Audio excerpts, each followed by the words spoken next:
Olá, alunos do 9º ano. Na aula de hoje, nós vamos falar um pouquinho a respeito do texto didático científico. Vamos conhecer o contexto de produção dos textos didáticos científicos, identificar e avaliar posicionamentos explícitos e implícitos, posicionar-nos frente a questões controversas de forma sustentada. Para começo de conversa, você já ouviu falar na lei de Murphy? Aqui, se você procurar lá na internet a respeito da lei de Murphy, você vai ver que são questões de que não há nada de ruim que não possa piorar. Você já ouviu falar isso? Então, se algo pode dar errado, vai dar errado. Essa é a lei de Murphy. O pão sempre cai com o lado da manteiga para baixo.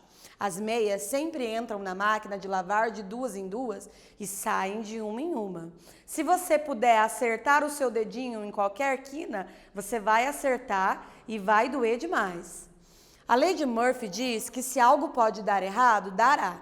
Esse Murphy era um engenheiro aeroespacial, Edward Aloysius Murphy, e formulou sua lei em 1949, depois de descobrir que estavam mal conectados todos os eletrodos de um equipamento para medir efeitos de aceleração e desaceleração de pilotos.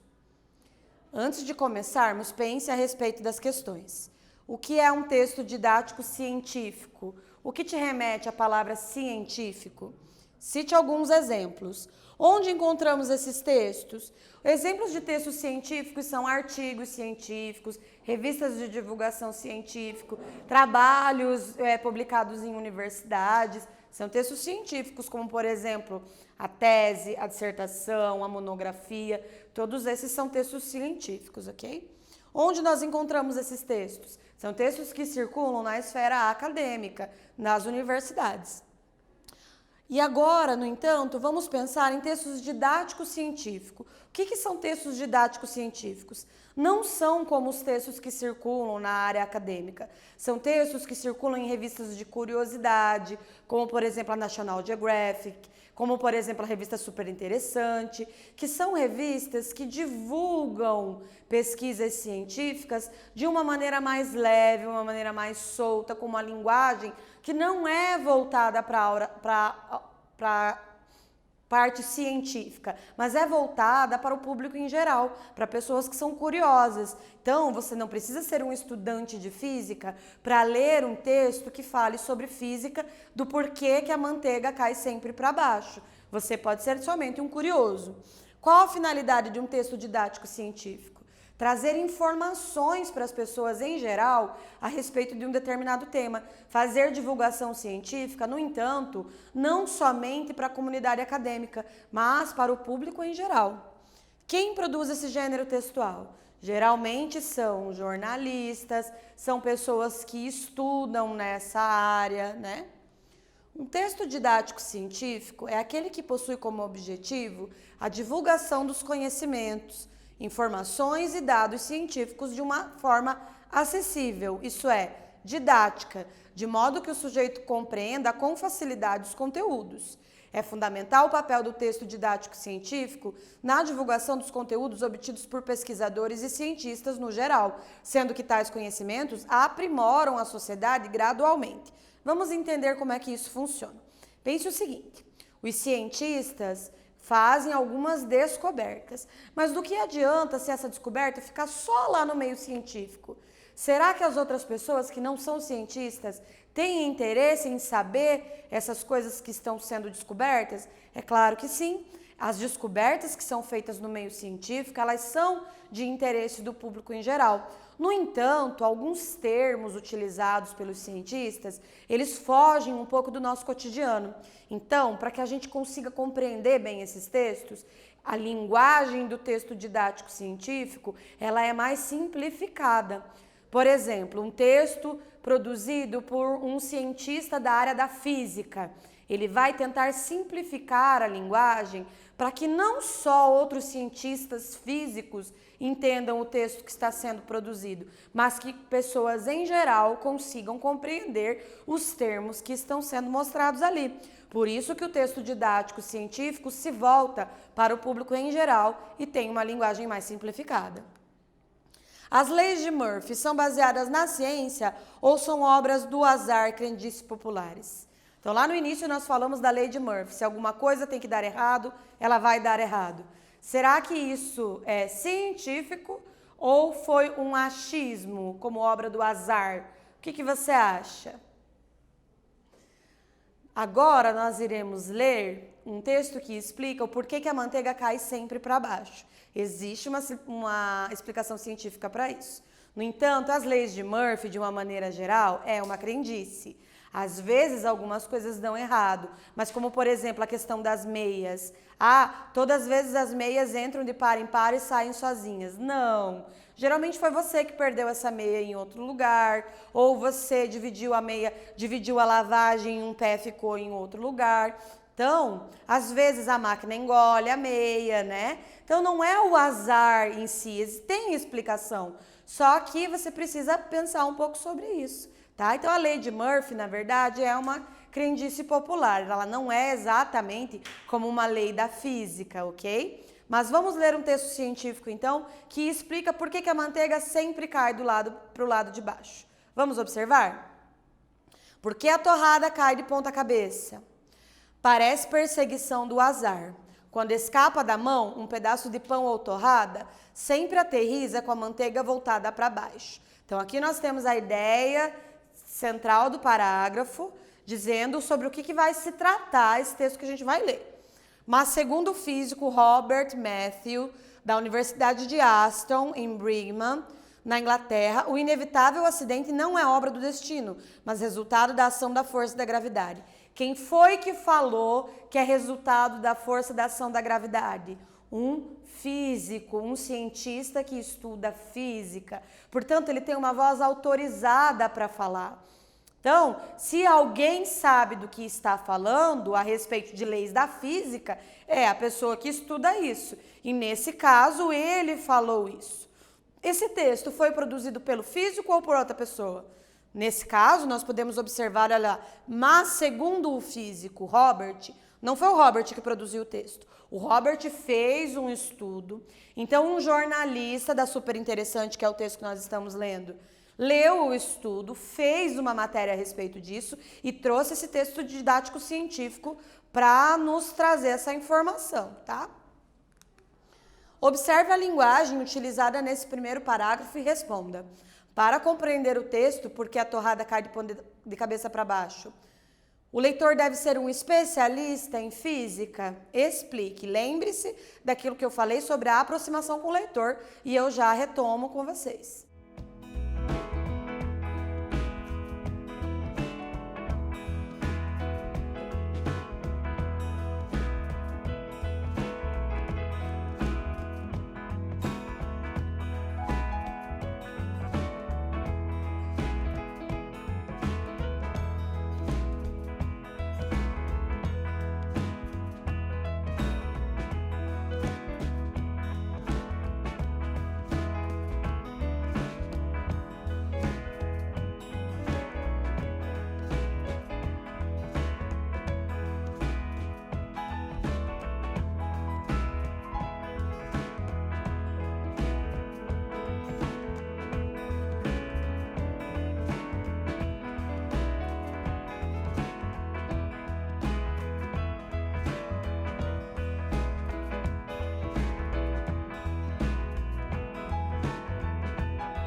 Conseguiu responder? Vamos pensar juntos.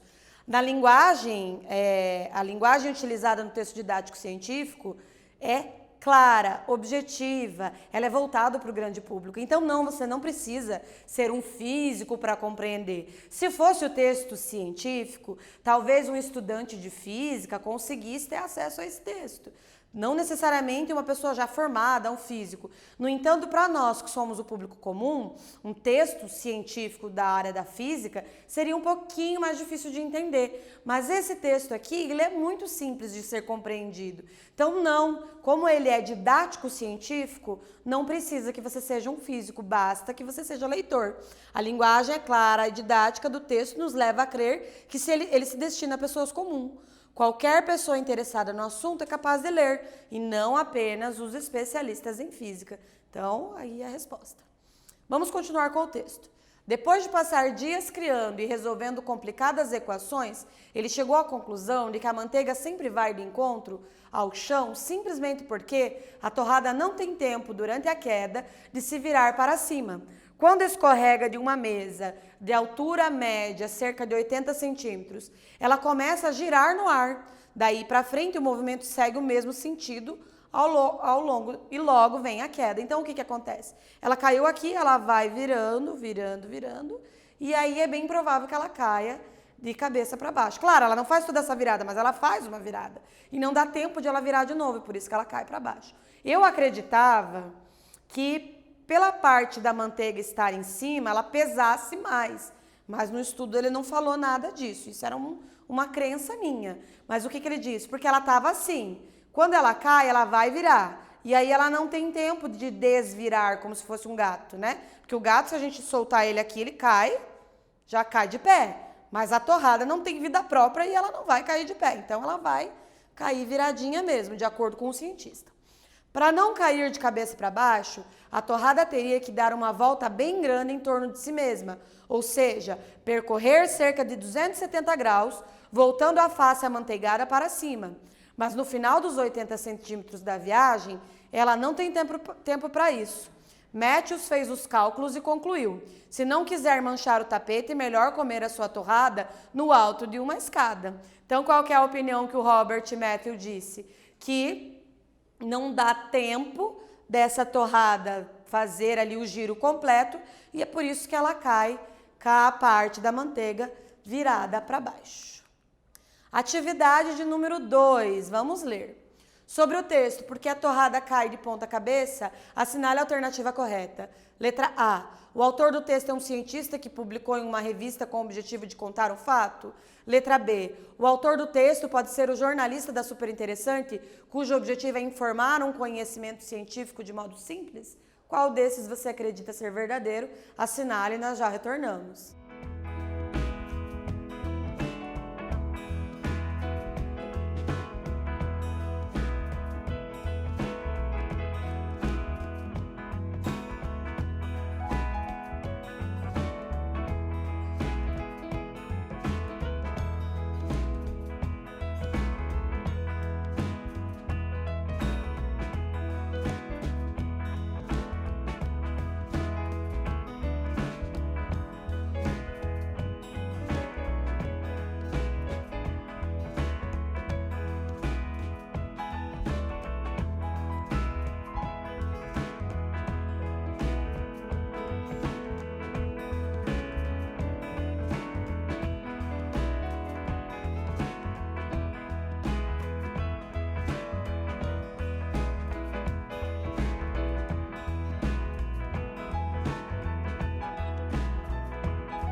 qual que você respondeu? Eu já tinha te dito.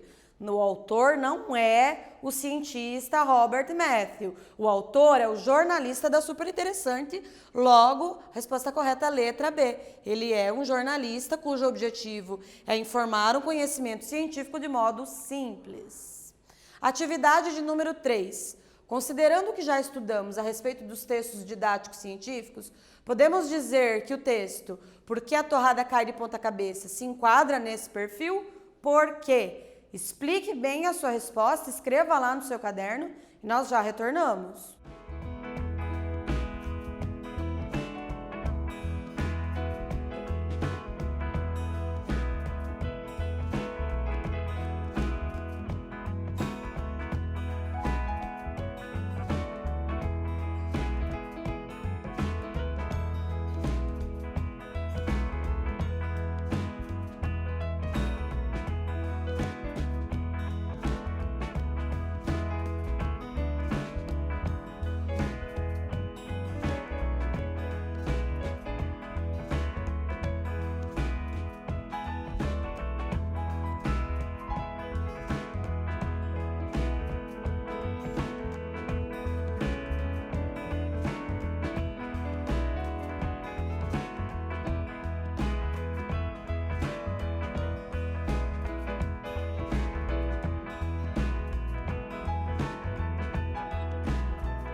Sim, nesse caso, ele é um texto didático científico porque apresenta pesquisa científica que embasa o texto e não apenas crendices ou achismos. Então, o texto todo é construído em cima de uma pesquisa científica. No entanto, a linguagem mais clara, mais objetiva, mais solta, mais voltada ao público em geral, faz com que ele seja didático científico e não somente científico. Ok? E você gosta de ler esse gênero textual? Você que é um aluno curioso, procure ler esse gênero de texto, porque vai te trazer uma riqueza muito grande de informações e conhecimento sobre o mundo. Tenho certeza que você vai gostar. Vamos à atividade de número 4. Após a leitura desse texto, explique por que a torrada sempre cai com a parte da manteiga para baixo. Será que você prestou atenção no texto? Que você entendeu o porquê isso acontece? Escreva lá no seu caderno com as suas palavras e nós já retornamos.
Como nós podemos verificar? Porque é, de acordo com o texto, porque é que a torrada ou pão cai com a manteiga para baixo. De acordo com o especialista, isso acontece porque ela tenta fazer um giro por conta da lei da gravidade. No entanto, o espaço é curto, cerca de 80 centímetros, e não vai dar tempo dela fazer a volta inteira. Por isso que ela cai com a parte virada para baixo. Então, devido à lei da gravidade, quando a torrada cai de uma altura de aproximadamente 80 centímetros, ela não tem tempo de girar completamente. E assim cai virada para baixo. Então, na aula de hoje, nós estudamos o texto didático científico. Vamos rever. Um texto didático científico é aquele que tem linguagem didática, linguagem simplificada para o público em geral, mas os temas são científicos, ou seja, temas que são tratados de maneira científica, com base científica. Diferente, por exemplo, de textos ficcionais ou de textos que têm base na crendice popular, textos que têm base no achismo ou até mesmo artigos de opinião, em que um especialista dá somente a sua opinião. Nesse caso, o especialista não está ali para somente dar opinião a um assunto. Ele está ali para divulgar um trabalho científico. Ele está ali para mostrar esse trabalho. E para que servem os textos didáticos científicos? Para divulgar para a população em geral alguns temas que estão sendo pesquisados pelos espaços científicos, pela comunidade acadêmica científica. Então, são textos que não vão circular somente na esfera científica, eles vão circular para o público em geral. E é um jeito muito interessante de você ficar sabendo de coisas que estão sendo pesquisadas, de novidades, tendo ali acesso a uma linguagem, tendo ali contato com esse texto por meio de uma linguagem mais acessível, uma linguagem que pode trazer um conhecimento para você. Então, é importante que você tenha contato com esses textos. A revista que nós demos o exemplo hoje é uma delas, mas a gente pode ver em várias outras mídias, na internet ou até mesmo na televisão, reportagens em que tem ali um texto científico sendo tratado através de uma linguagem um pouco mais acessível ao público em geral. Então, na aula de hoje, nós estudamos o texto didático científico, compreendemos que ler passa por relacionar informações do texto atual, fazendo inferências, e podemos verificar aí, então, a diferença entre um texto científico e um texto não científico. Espero que vocês tenham gostado e até a próxima aula.